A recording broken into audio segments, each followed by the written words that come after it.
Hi guys, બધાને મારા જય શ્રી કૃષ્ણ। આજે હું ગુજરાતીની સ્પેશિયલ વાનગી બનાવવા જાઉં છું, મગનો પુલાવ।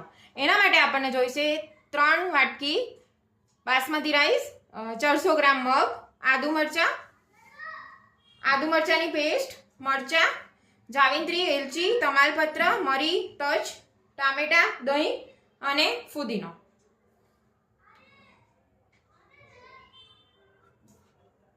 ગાઈસ, હવે આપણે ભાતમાં પાણી, એલચી નાખી છે, મેં જાવિત્રી નાખી દીધી છે અને મરચાં નાખી દીધા અને એક લવિંગ નાખી દીધું છે। હવે આ હાફ બોઇલ થઈ જાય રાઈસ એટલે આપણે પછી એને કાઢી લઈશું। આપણા રાઈસ એક બાજુ થઈ રહ્યા છે, હવે આપણે બીજી બાજુ મગને પણ હાફ ફ્રાય કરી લઈશું। એના માટે આપણને જોઈશે 2 ટેબલસ્પૂન તેલ અને 1 ટેબલસ્પૂન ઘી।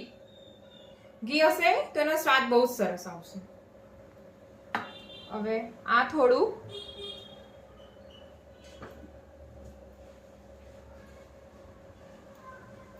આપણું આ થઈ ગયું છે તેલ ને ઘી।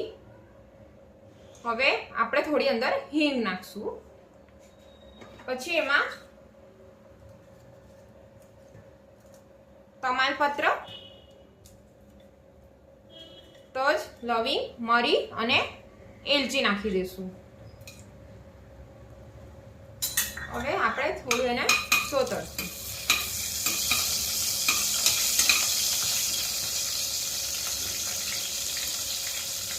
પછી આપણે અંદર નાખશું આદુ મરચાની પેસ્ટ।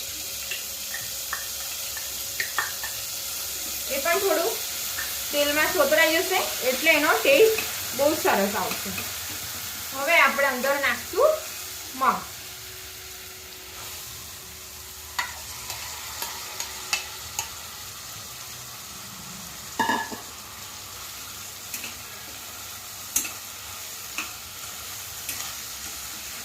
આપણે જે રીતે રાઈસને હાફ ફ્રાય કરશું એવી રીતે જ મગને પણ હાફ ફ્રાય જ કરવાના છે।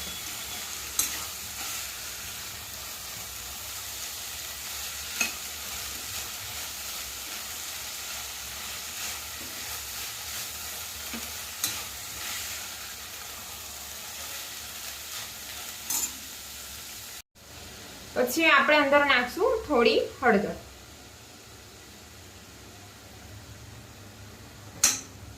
અને થોડું પાણી નાખશું।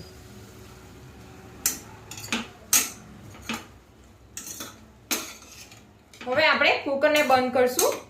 સીટી થવાની તૈયારી હોય એ પહેલા જ આપણે ગેસ બંધ કરી દેવાનો છે। એકદમ સરસ મિક્સ થઈ ગયું છે। હવે આપણે કુકરને બંધ કરી દઈએ।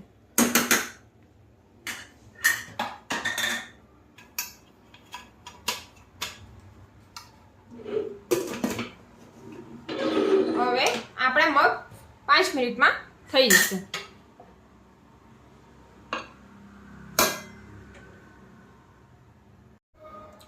હવે આપણા મગ થઈ ગયા હશે એકદમ, એ પણ હાફ બોઇલ સરસ થઈ ગયા છે।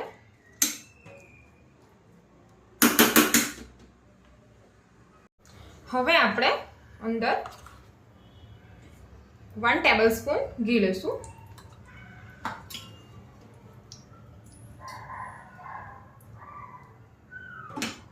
અને 1 ટેબલસ્પૂન મેં ઓઇલ લીધું છે।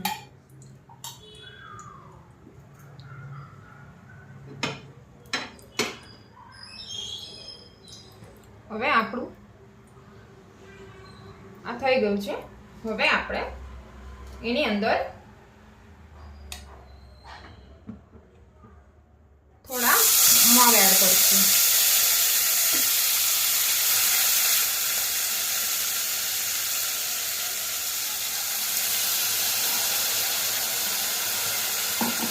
પછી આપણે એની ઉપર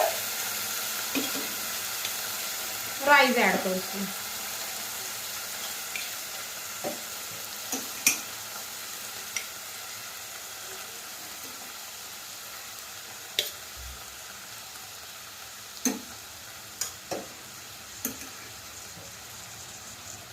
થોડું આપણે એને સરખી રીતે સ્પ્રેડ કરી લઈશું. હવે આપણે એના ઉપર ફરીથી મગનું લેયર કરશું.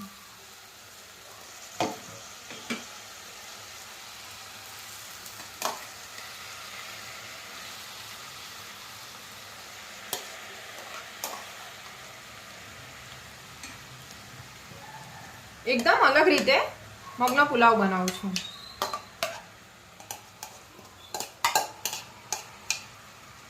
જે ને ના ભાવતા હોય મગ, એ પણ આ રીતે આપણે મગનો પુલાવ બનાવશું તો એને પણ ભાવશે.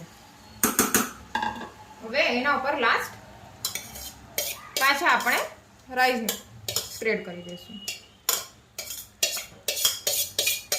તમારે ધ્યાન રાખવાનું છે કે મગ અને રાઈસ એકદમ બોઇલ ના થઈ જાય.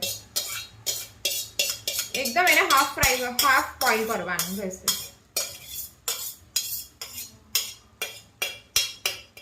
હવે આપણે એને થોડું સ્પ્રેડ કરી દઈશું.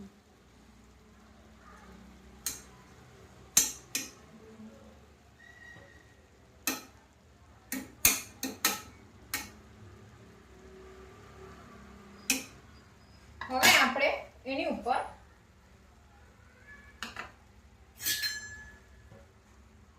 થોડું દહીં સ્પ્રેડ કરશું.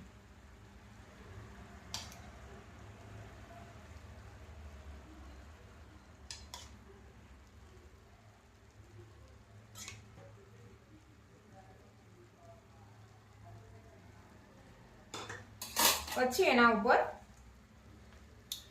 ટામેટાની સ્લાઈસ મૂકશું.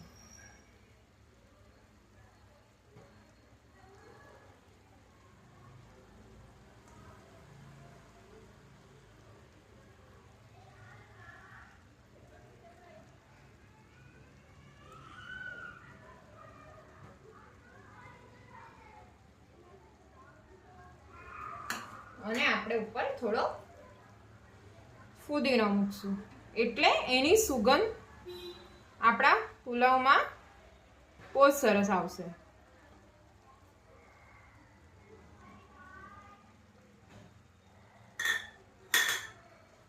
હવે આપણે થોડું ફરીથી દહીં નાખી દઈશું.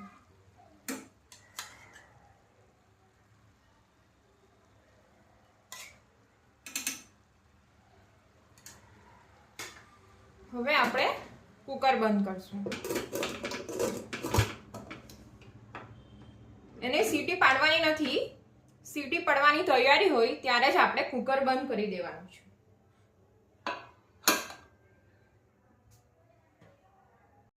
આપણું કુકર થઈ ગયું છે. હવે આપણે એને ખોલશું. તમને જોઈ રહ્યા છો આપણા ટામેટા ફુદીનો કેટલા સરસ થઈ ગયા છે. બહુ સરસ સુગંધ આવી રહી છે. હવે આપણે એની પ્લેટિંગ કરશું. હવે આપણું આ મગનો પુલાવ રેડી થઈ ગયો છે. મેં એનું પ્લેટિંગ કરી નાખી છે અને આપણે એની સાથે છાશ પણ લઈ શકીએ છીએ. આ બંનેનું કોમ્બિનેશન બહુ સરસ છે. તમે પણ ટ્રાય કરજો. જો તમને મારો વિડીયો ગમે તો લાઈક, સબસ્ક્રાઈબ અને કોમેન્ટ આપજો. Thank you.